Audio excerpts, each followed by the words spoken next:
Wanted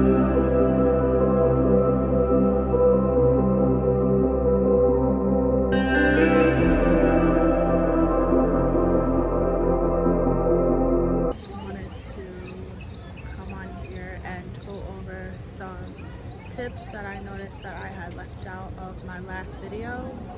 So I'm just going to jump right into it, and I'm just going to give you about 4 or 5 tips to starting your vending machine business. So first and foremost, I want to say that registering your business makes this process a whole lot easier.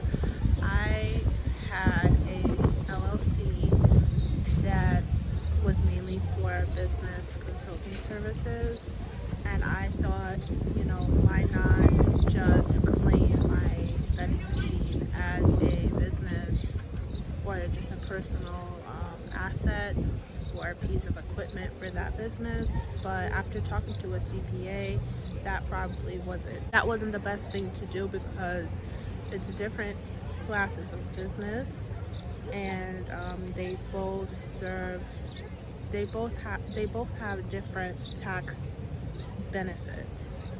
Okay, so for instance, the insurance that I would need for my vending machine would be different from the insurance that I would need for my business consulting service. And then there are different tax write-offs for each business. So you definitely want to make sure that you register an LLC separately for your vending machine business, especially if you want to get multiple vending machines around your city or across the state. That's a good idea to do. My second tip is to make sure that you purchase your vending machine when you're ready to make the deposit and then pay the second half.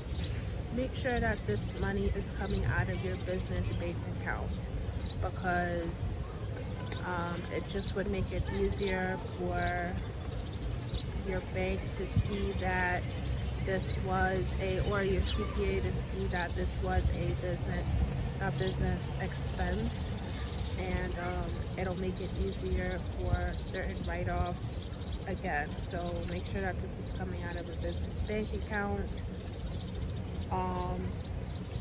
And then typically you want to have, starting off, 2 different types of business bank accounts. So one for income and one for expenses. So the one for income, obviously you're not going to be taking money out. Like, you don't want the bank to see that you're constantly spending money, because that's just going to look unprofessional, sloppy, irresponsible. So and then most likely that is the account that lenders and when you're applying for lines of business credit, they're going to want to see the last 3 to 6 months of your business income statements, and you don't want to show them that you are irresponsible over your money. So that's what the expense account is for. So I have a business income and I have a business expense account. And that business expense account is the only one that I have a debit card for, to prevent myself from spending money that comes in my business income account. Tip number 3 is, these are ways that you can reach out to the leasing managers for the locations that you're interested in, like malls or outlets or stores or beauty salons. Just go on the internet, go on Google, and look up the location that you're interested in. Go on their website, and most likely all the time that I have found is if you scroll all the way to the bottom, and like the bottom that has like contact us or FAQs or all that information at the bottom of the page, it should say something like leasing. So you're going to press that button, and if they have an email or if they have a certain form that's out there, that's what you're going to use to contact the leasing manager. And most of the times that was the ways that I was contacting the leasing manager, was through email. You can also call them. There are most likely phone numbers that are up there to speak to them directly.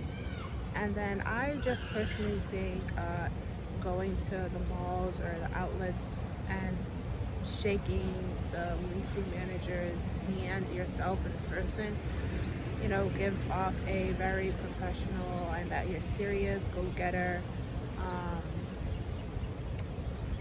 what's the word, impression. So yeah, you have email, phone, in person.